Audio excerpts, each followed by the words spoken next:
Hello, everyone. This is Sports Talk with Tonsoni. I'm your host. Brian Tonsoni. Sports Talk with Tonsoni. I am with some fellow Delphi graduates from the Bracketology Club, Daniel Jakes and Jesse Scowden. How are you fellows doing this evening? Great. Great. Good. These are my guys. We like to talk sports, and now that they're graduating off in the real world, we're just trying to do this on a weekly basis or bi-weekly basis and talk a little bit of sports. If you guys have any questions, if people start joining us live, we can accept your questions. If you would like to get a hold of us at email, it's at Tonsoni1 or on Twitter at Tonsoni1, and give us some ideas and we'll try to share with you our thoughts. So tonight we're going to talk about the NCAA targeting rule. That has good intentions to promote player safety, especially when it comes to concussions. And I think all three of us are on board that we would like to see football be safe. But the application of the targeting rule, let's start with you, Jesse. What are your thoughts about the targeting rule as it is applied right now in NCAA football? Well, I think we all agree it's to protect the player. I feel like the referees, it's sort of new, so they are having trouble determining if it should be called or not. But I think right now everyone's thinking it's a joke and it's not being really called properly at all. For example, this last weekend during the Clemson and Louisville game, I believe it was their star safety. I think it was Tanner Moose. He was ejected for that hit on Lamar Jackson. I think we can all agree that was a little silly call. Daniel, your thoughts on targeting in college football? I think it's a great rule, but they just need to get better at defining what is an illegal hit. I think that's where the officials get caught up, is that they're trying to implement the safety for the players, but they're getting so caught up in trying to decide how it should be called that it's not being called correct every single time. I think the word for me is intent, and I think that's kind of hard to see with your eyes what the defender intended, and maybe there can be some committee to look at a lot of these plays, but I'm seeing a lot of defensive linemen get targeting rules on what looks like just normal sacks, where they kind of hit in the chest area and their top of their helmet might hit their chin, or I don't think they're aiming for the head, and I don't think they're really launching at the quarterback, and then they're gone for a half and a 3/4 of a game if it's in the first half. What do you think about, should they continue to review that? I do like the fact that it goes for review, but I'm seeing a lot of reviews upholding the targeting rules. Do you think this should, Jesse, continue to be reviewed by the people up in the booth, or what would you suggest changes to the targeting rule? I think it should still be reviewed. However, it's looking like it's still not being called correctly. And Daniel, what would you do? I think it still should be reviewed, but just have a special committee for it. They should have individuals that are set up for these kind of hits, these kind of plays. That way, it's not the same people that are trying to decide on if the ball was still in bounds or not. I think if they were to have a specific set of people, then I think it would be a much more consistent calling. Like football sends to disciplinary, have a NCAA guy or committee review each week and maybe allow the player to suit up in the first half if it happens in the second half, and to review some of these things. Again, it's about safety, but it can really change a game.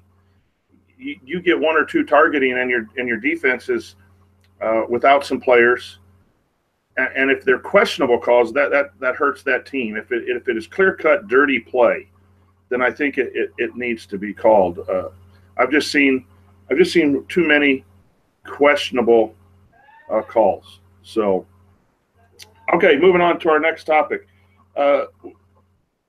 What coaches do we like? Let's start with what we don't like. Are there any coaches that really rub you the wrong way currently in college football? Daniel, give us one right now. We'll come back for your others. Jim Harbaugh. Hate him. How did I know that was coming? Why is Harbaugh a guy you don't like besides just the rivalry? I don't like him. I just don't like him. And that's the word spoken by Daniel Jakes. Jesse, let's go to your coach that you don't like. I can name a handful. I'd probably go Kevin Sumlin, actually. Why is that? I mean, I think he's overrated. He was carried by Johnny Manziel for one good season, and he's like so above the hot seat. I don't know if it can get any hotter. And just top it all off, how they choked the awful to UCLA. Mine right now is Bobby Petrino at Louisville. I just don't have a whole lot of respect for Bobby Petrino, and I'm starting to go towards James Franklin. I like coaches who handle themselves with a little bit of class, although you got to be tough to be a football coach, and you got to be a little confident. Daniel, other coaches that we don't like currently in college football? Harbaugh Jim. That's another one. No, I'm just kidding. Mark D'Antonio, I don't like him either. All right, we got to know why. Man, there's so many reasons. He coaches for Michigan State. Yikes. I think that should be a reason itself. I mean, just teams you don't like are coached by these guys, and so exactly. You don't like them, right? Jesse, add some coaches we don't like.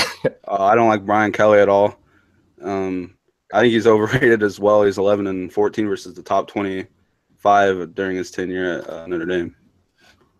You know, that's interesting because Brian Kelly's starting to bother me because of his post-game throw everyone under the bus comments. Yeah. I think if you're leading a football team, you've got to take it. When you lose, you got to take it. And I'm just starting to wonder if he can really run a program at that high level with that scrutiny. That's tough. It's really tough at Notre Dame. And I think it takes a special person. And I'm just really starting to wonder. I think that's a good one. I went through a list. I found a list of all the coaches on D1, and there are more coaches that I don't like than I do like. So that's your rivalry coaches are obviously going to be on the list of the teams that you don't like. Petrino, Brian Kelly, you said there, that's a good one. I respect the heck out of Nick Saban. I think he's a fantastic coach, but like Belichick, so you win too much, you're on my list of coaches that I don't like. Any more, fellas? None that I have. Jim Harbaugh again, and the whole coaching staff at Michigan. Yes, for those of you who don't know, Daniel is a huge Ohio State fan, so that's simple. Let's go to coaches we like. What college football coaches that we like? I know Daniel's probably going to say Urban Meyer, so we're going to start with Jesse. Not even on my list. Not even on your list. Very good. But let's start with Jesse anyway. Coaches we like. I'm going to surprise the heck out of you, T. I'm going to go with Jeff Brom. I hate Purdue, but man, they were a dumpster last year, and he's brought some type of energy that sort of scares me as an IU fan. You know, I think you're right, and they're going to run up against Michigan, and that'll tell us a lot about the direction of the Purdue. But the thing that Purdue fans have to do is don't get caught up in wins and losses. He very well could take him to a winning season. He's off to that kind of vibe as a coach, but he also he could still be a very good coach, and they win 3 or 4 games. And, you know, when they run up against some of these, they're behind a little bit on the talent. But I agree with you. It scares me as an IU fan to see that kind of coaching. Hazel was kind of fun to have around from our standpoint. Daniel, coach you like? Oh, I love Jesse's Jeff Brom. He's bringing a mentality back to West Lafayette that I haven't seen in a while for Purdue football. And just knowing some of the guys up there, Jackson Anthrop, he's getting the most out of that kid. And for him to have 4 touchdowns, he's not the biggest, he's not the fastest, but, man, he's getting the best out of what he's got, and I respect the heck out of him. I'm going to start out with Northern Illinois, Rod Carey. Rod Carey was a MAC coach. There you go. He was a center for Indiana in the early 90s, played with my brother-in-law, Ross Hales person, has had some success with Northern Illinois. I think they had a losing record last year, and so I know that the pressure in all programs happened, but what a huge win this week at Nebraska, 2 defensive pick-6 touchdowns, and then to hold on, score another touchdown to win 21-17, I believe, at Nebraska. That's a coach that I really like and I root for. Let's hear some other names of coaches that we like. I'll take one. All right, go ahead. Oh my bad. I go Dabo Swinney. He's fun to watch on the sidelines. Just that in itself makes him one of my favorites. I love seeing coaches with emotion. You stole my second coach. Watching him and what he's built, it's hard to crack into that upper echelon of Ohio State and Alabama and Florida State to get into that playoff thing. And he's gotten in there and won a championship, and it looks like he's going to be able to go right back after losing a talented quarterback in Watson. And just the way he carries himself, I think there's a lot of juice in the program, and I have a lot of respect for Dabo, and that's a guy that I kind of root for. I have to go back to my list now and see who else I like. But Daniel, can you add some coaches that we like in college football? I love David Shaw from Stanford. He's just a classy guy. He runs his program great. You never really hear anything bad coming out of Stanford, and that's just the kind of program that he runs. He's just a top guy. He expects the best out of his program and his players, and I just respect him for that. Do you guys find, we're all Big Ten fans here, that it's kind of hard to find coaches in the conference because you want to beat these teams in the conference to put them on a list of good coaches? But if I were to pick a conference coach that I respect, it would be Pat Fitzgerald of Northwestern. Since you stole my Dabo Swinney, I think the academic requirements are tougher there at Northwestern. He's a graduate of Northwestern. He stayed there. A lot of respect for having them always in a bowl game and fighting every once in a while for a division lead. What do you guys think about in-conference coaches since we're fans? Oh, well, you said you didn't like him. I respect James Franklin for what he's done with Penn State's name, getting them back onto the national spectrum again. After all that happened at Penn State, it was kind of just a bad job to take, and he raised up and took it, and I just respect him for that. And I have to give kudos for that too. Some of his comments about Pittsburgh after that win just started setting me a little bit backwards on that. Jesse, what do you think about Big Ten coaches? Is it harder to like them because we want our team to beat those teams? Yeah, it is, but as a whole, I'd like to see them win a national championship, and that's why I like Urban Meyer. I think he's like some ridiculous. I think it's 15-4 versus the top 25. I'm not type sure about that, but man, it's hard to go against him. You know, I do have a lot of respect for Urban. I have a lot of respect for Jim Harbaugh. I don't like him probably because they win an awful lot. We have some up and coming coaches in the Big Ten at Maryland and Rutgers that we'll have to see what kind of things. Minnesota, PJ Fleck, there's one that I really kind of want to keep my eyes on from what he did at Western Michigan and just that positive vibe of getting teams to buy in. It'll be interesting to see if he can bring Minnesota above that 6, 7, 8 win mark in the western side of our conference. So those are some coaches that we struggle with. Those are some coaches that we like. It's interesting when you start going through that to see the character and the quality of coaches that you would select, and we had some disagreement here on the panel. Our next topic tonight is what stadiums or teams, or you might even throw a rivalry game if you want to, but what stadiums would you like to go to that the three of us have not been to yet? I've been to a lot of the Big Ten stadiums following IU football, focus on outside the Big Ten, but Jesse, let's start with you. Give us one stadium that if you could go to a game, you would make plans to go to. None of you guys have been to the Ben Hall, right? Florida? Nope. I'd love to go there. You have 90,000 people screaming at the top of their lungs. I think they have a ridiculous home record. They always seem to win there, and a SEC game there would be pretty awesome to go see. I have been outside of it and peeked in, but I've never been for a game to Florida State. Okay, Daniel. Mine would have to be the Coliseum. Getting out west and seeing that, oh my goodness, I could only imagine the atmosphere. That was on my list.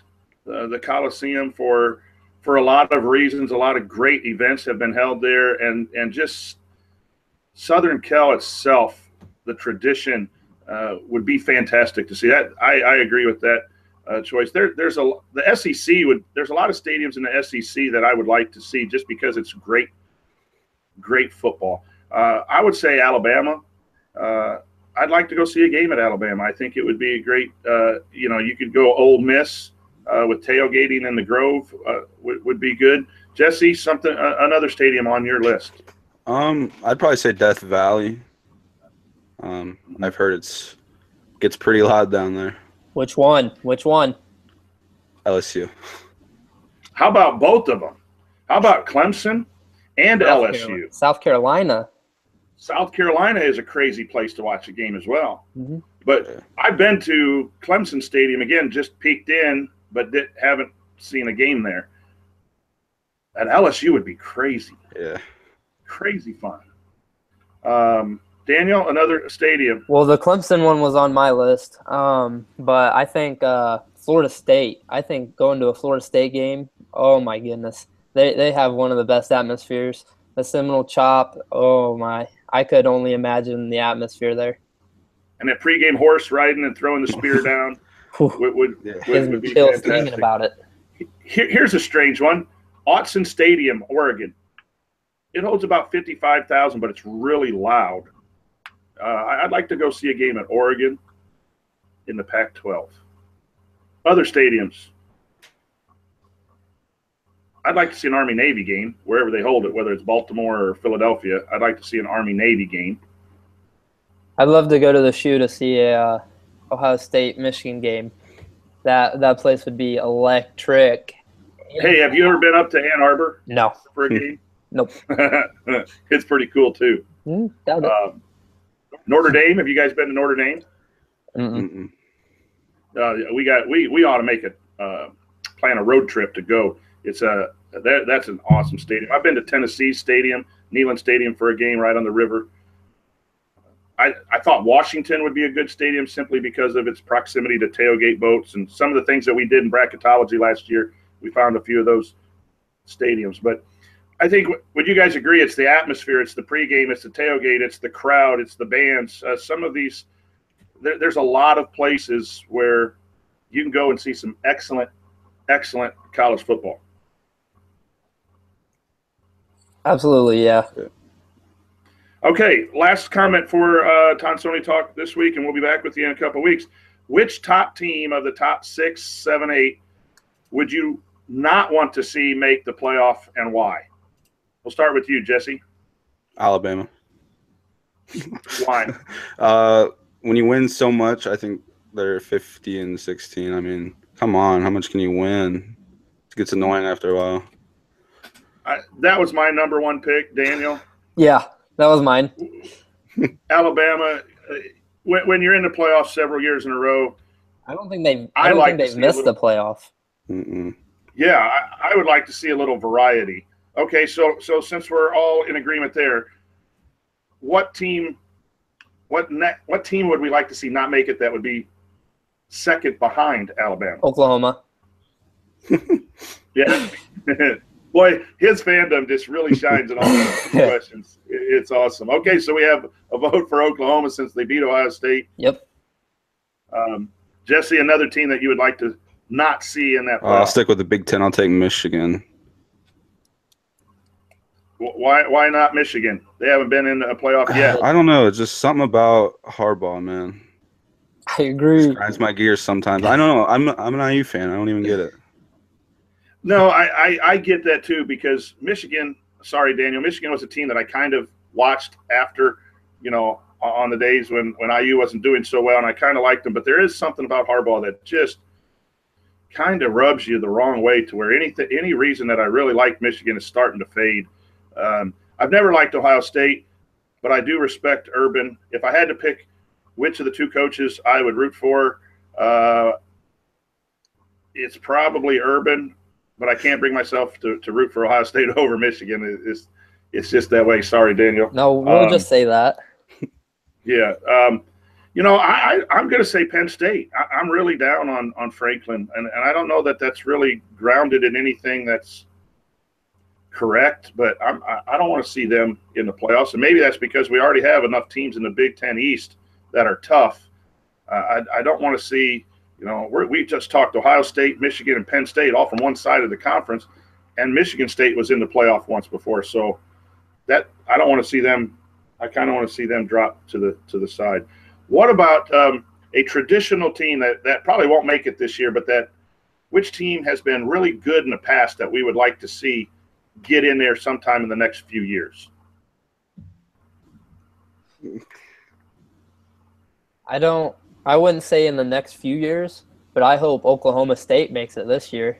I love watching Mason Rudolph chuck that ball. They play such a fun offense, and their defense is stout. They may not have the best defense to win games, but their offense can compete with anybody. If Mason Rudolph is clicking with his wide receivers, they are a dangerous combo.